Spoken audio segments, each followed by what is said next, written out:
Welcome, here I've got Google Pixel 4a and I'm gonna show you the top tricks of its camera. So let's start by tapping on the camera button to open it, and for now we are in the standard photo mode. Let's see what we've got here. Let me start with this settings bar.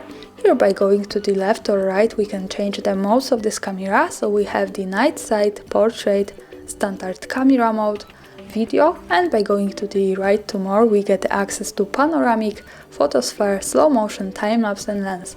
So this is a lot, I don't have much time to speak about all of these modes now. I suggest you to making experiments with that and just have a good fun. Now let's stay on the standard camera mode, and here let me start by tapping at the screen anywhere. As you can see, now we have this ring, so this is the focusing ring. We can pick the focusing area anywhere at our picture we need, and this is connected with this slider switch appear here from the right. The first one here allows us to control the exposure compensation, so we can manage the light of our photo. By going up we can make it more bright, by going down we can make it more dark, as you can see. And the second one allows us to control the shadows of our picture, so we can give it less shadows by going up and more shadows by going down.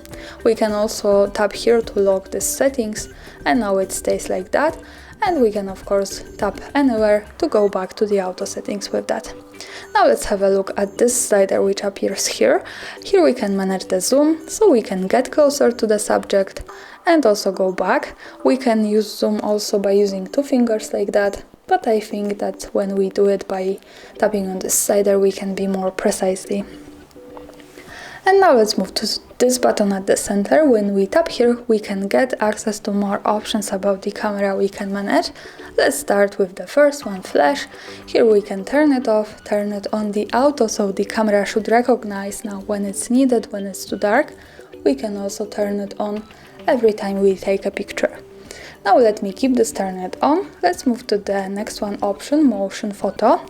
We can of course turn it off. At the center of this settings bar here we can turn it on the auto, so the camera should recognize the best possible settings to the motion photo. And from the right we can turn it on every time we take a picture. So let's stay on this now because I want to show you how it works. Now when we tap on the shutter button, which is here, and take a picture, we can get two in one, the photo and the short clip. So let me show you how it works by taking a picture. To see it, let's move to this button from the right. When we tap here, we can get quick access to the gallery, and this is our photo. Let's play it by tapping on this button. As you can see, this is how it works. We have the short clip and the picture when we stop it. Now let's go back to the camera. Let's tap again at the center here. Let's stay on motion photo, turn it off, and move to the camera timer. Here we can change the delay of taking picture. Now let's turn it off. At the center we have 3 seconds of delay, and from the right we have 10 seconds. So let me stay on 3 seconds, and as you can see it appears also here with the 3 number. When we tap now on the shutter, we can see the countdown, and now the photo was taken with 3 seconds of delay. So let's tap on the center once again. Let's turn off the camera timer and move to the next one option, the ratio of our picture. Now we are in 4:3, the full image ratio. When we tap here, we can change it to 16:9 with white crop. As you can see, the background has changed to this view. Let's tap here once again at the center. Let's go back to 4:3 aspect ratio, and now let's pick this button from the right. When we tap here we can open the advanced camera settings. As you can see there's a lot of them, so let me show you a few. Let's start with save location option. By using this button we can turn it off and turn it on like that as we need. This option allows us to save the information about the place where we take a picture in the details about it. Also here the important information is that to make it work correctly, when we want to save the actual location of our photo, we have to be connected with the internet. For example with the Wi-Fi, and we have to turn on the location of this device. So remember about these two parameters to make it work. Now let me keep turning on all of these settings. Let's go back to the camera. to take another picture. Let's move again to the right to the gallery, and this is our photo. To check its location, we have to just simply slide a little bit down, and as you can see here, we have access to more details about it with the map and the full address. So greetings from Kraków, Poland. Now let's go back to the camera. Let's tap at the center once again and to this button in the right, and move to the camera sounds. Here we can of course adjust the sounds of our camera by using this button. We can turn them off and turn them on like that as we need. And now let's have a look at Save Selfie as Preview option. By using this button we can turn it on and also turn it off. This is kind of mirror effect of this camera, and of course remember that this only works with the front camera. Now let's have a look at the gestures option.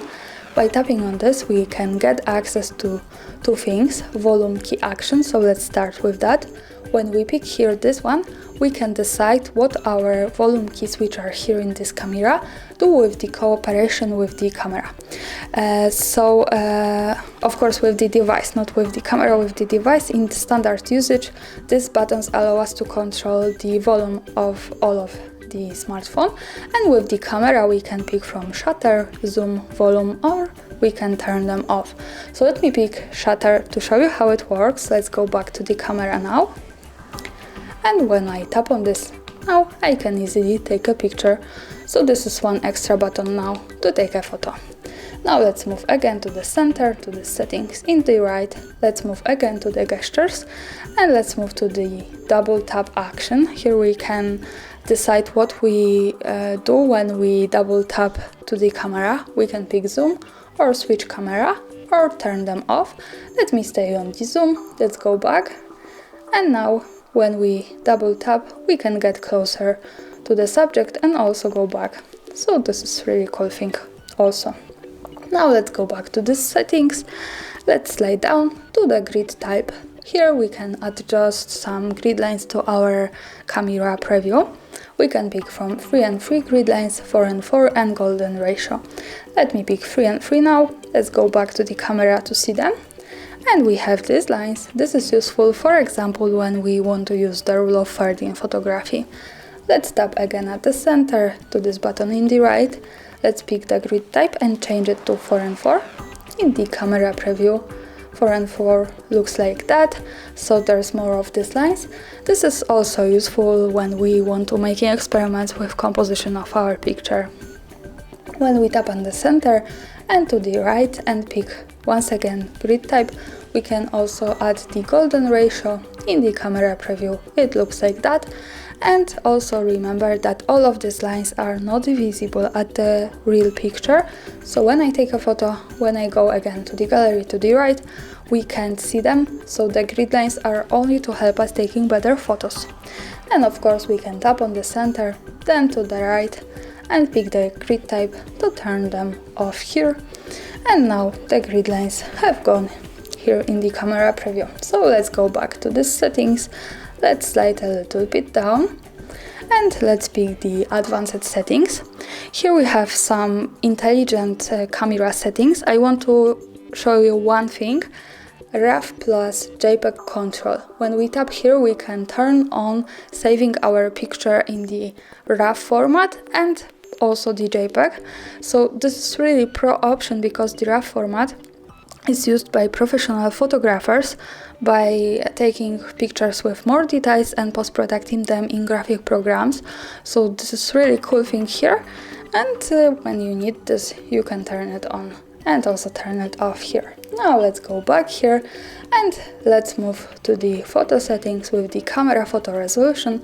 Here we can decide about some quality of our picture. We can pick the full resolution and also the medium resolution, the lower one. And of course I suggest you to keep this on the best possible, the full one.